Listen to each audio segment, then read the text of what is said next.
au même titre qu'il y a des gens où vraiment ils n'ont pas le sens pratique et ils ne savent pas bricoler ou ils ne savent pas cuisiner. Il y a des gens qui ne savent pas capitaliser et ensuite vulgariser. Et donc, du coup, d'autres sont susceptibles de s'y coller, mais tout le travail, c'est de repérer ces innovations qui ne sont pas encore vulgarisées et mises en valeur, simplement parce que, y compris, beaucoup ne se sentent pas autorisés de témoigner. Ils ne considèrent pas qu'il s'agit là d'un petit pas qui pourrait servir à l'autre, aussi parce qu'on n'est plus forcément on n'est encore pas assez suffisamment pour voir les choses de manière positive dans un univers de partage désintéressé. Je crois que voilà, c'est cet état d'esprit de la peur de l'autre qui a beaucoup trait dans le milieu agricole, d'autant qu'il y a eu une baisse massive, en tout cas en France, du nombre de fermes, donc de la densité des relations sociales et donc du coup de la densité des contacts humains, ce qui fait que, y compris d'un point de vue sociologique ou géographique, ça s'explique que dans les populations paysannes, cette tradition de l'échange s'est progressivement évanouie au profit de tout l'appareil d'encadrement agricole. Voilà. Mais je voulais préciser ça, c'est que c'est clair que si on n'est pas en capacité de vulgariser sincèrement, sans qu'il y ait de soucis, et du coup, pour ce qui nous concerne en open source, c'est clair qu'il n'y a pas finalement témoignage, et donc du coup, incitation à ce que d'autres s'y jettent, puisque finalement, certains l'ont fait, donc pourquoi pas d'autres.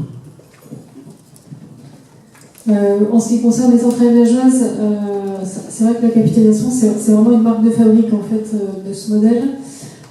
Parce qu'à l'époque, on a monté l'expérimentation, on n'était pas très nombreux à s'intéresser à ces questions-là, mais on n'était pas non plus tout seul. C'est-à-dire qu'il y a eu d'autres projets citoyens de production d'énergie renouvelable qui ont aussi défriché, on va dire, un peu le terrain à cette époque.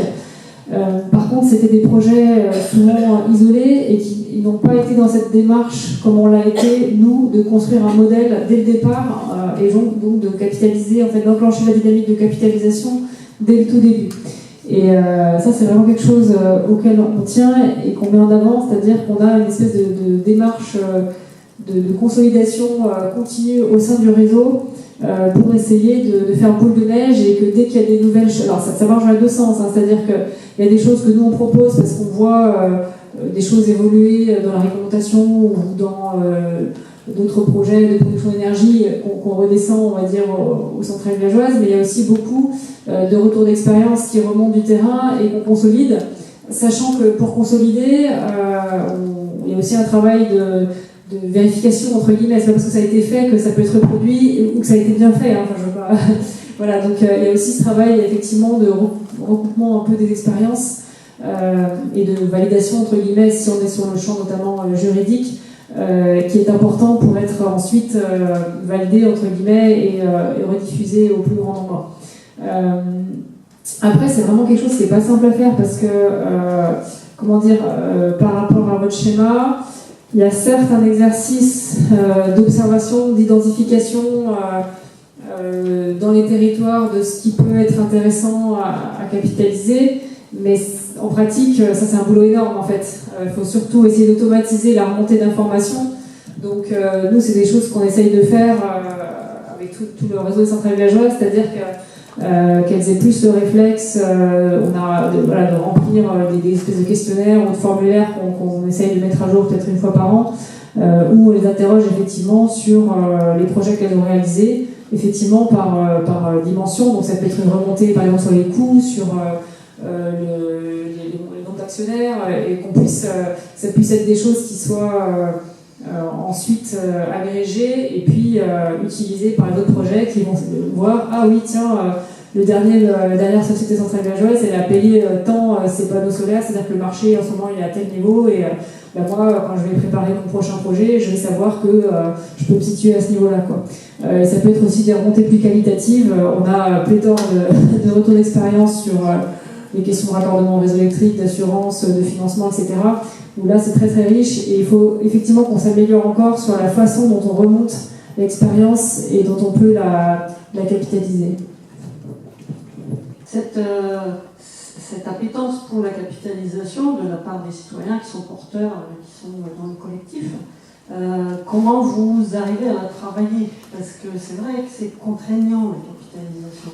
C'est vrai que quand on demande de faire remonter des informations, de remplir des fiches ou de venir à des réunions, de partager son expérience, bon, voilà, c'est forcément du temps qu'on prend qu'on ne va pas mettre ailleurs.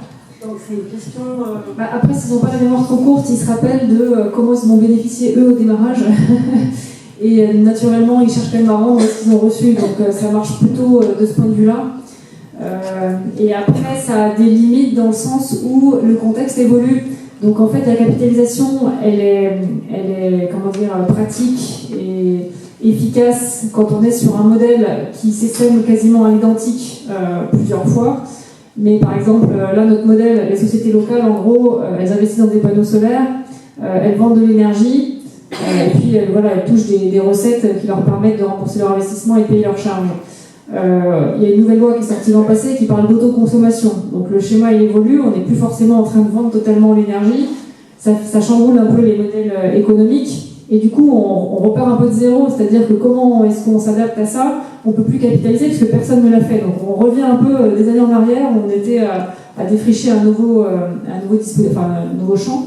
Et du coup, là, on a une méthode en fait qui consiste à toujours se baser sur l'expérience. C'est-à-dire que même si on connaît la théorie, on connaît la loi, on sait que c'est encadré de cette façon-là, et on encourage quelques centrales villageoises à tester par elles-mêmes et puis à se faire une idée de est-ce que ça vaut le coup, est-ce que ça vaut pas le coup, est-ce qu'il y a une viabilité sur ce modèle-là. Et sur la base de l'expérience, on voit si ça peut être reproduit. Mais c'est vrai qu'il faut du coup encore avoir quelques pionniers qui forcément se jettent un peu à l'eau pour tester ces nouvelles évolutions, quoi. Oui, la logique du partage, du don contre don, désintéressé ou au contraire très intéressé en ayant bien compris du coup l'intérêt partagé qui a fonctionné de cette manière-là, elle s'entretient au quotidien. On n'est jamais à l'abri de logiques consommatrices, surtout on va dire dans l'univers et dans l'état actuel de l'intérêt général ou dans l'état abyssal de l'intérêt général aujourd'hui. Donc ça s'entretient et on a beaucoup de joie sur le fait que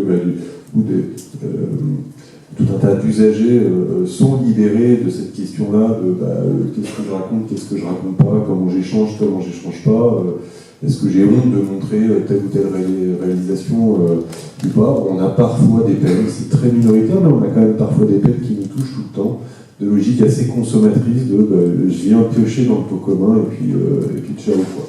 Bon voilà, ça c'est le lot quotidien.